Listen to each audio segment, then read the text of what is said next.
हंसिका 2 दिन पहले अपने मायके आई हुई थी। आज जब मिराज उसे लेने गया था तो पता चला कि हंसिका अपनी बुआ के यहाँ गई थी, जो थोड़ी ही दूरी पर रहती थी। मिराज वहीं पर रुककर हंसिका का इंतजार कर रहा था कि तभी मिराज की माँ का फ़ोन आया। मिराज ने उन्हें बताया कि हंसिका अपनी बुआ के यहाँ गई है। उसके वापस आते ही हम दोनों घर के लिए निकलेंगे। ये सुनकर मिराज की माँ का गुस्सा 7वें आसमान पर पहुँच गया कि बिना उनकी इजाज़त के वह किसी रिश्तेदार के यहाँ कैसे चली गई। माँ के कहने पर मिराज हंसिका को लेने उसकी बुआ के घर पहुँच गया। वो बहुत गुस्से में था। वहाँ जाकर वो हंसिका को भला बुरा कहने लगा और बिना बताए बुआ के यहाँ आने के लिए डांटने लगा और तुरंत ही वहाँ से चलने को कहा। वहाँ उसको अचानक इस तरह आया देखकर सभी आश्चर्यचकित थे।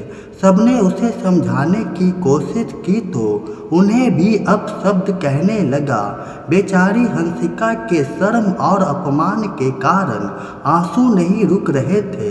मिराज उसे लेकर सीधे अपने घर आ गया था। घर में कदम रखते ही मिराज की माँ ने उसे फटकारा, तुम बिना घूंघट लिए चली आ रही हो, एक तो बिना बिताए अपने रिश्तेदार के यहाँ चली गई। यही सिखाया है तुम्हारी माँ ने। हंसिका जो मिराज के बर्ताव से पहले ही क्षुब्ध थी, सास की ताने सुनकर उसका शब्द जवाब दे गया।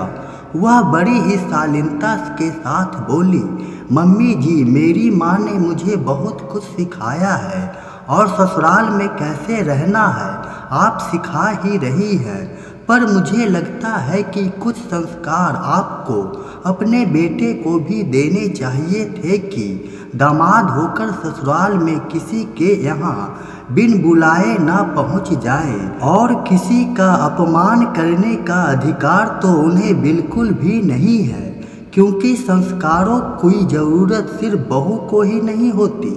मिराज ने हंसिका से कहा, तुम माँ से बदतमीजी कर रही हो।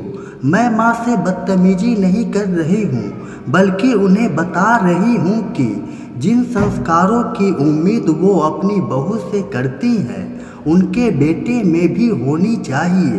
बहू को कैसे रहना चाहिए ये बात तो माँ जी हमेशा बताती हैं, पर दामाद को ससुराल में कैसा व्यवहार करना चाहिए ये बात शायद आपको बताना भूल गई। हंसिका का जवाब सुनकर और उसका क्रोध देखकर दोनों ने शांत रहना ही उचित समझा और अपने कमरे में चले गए।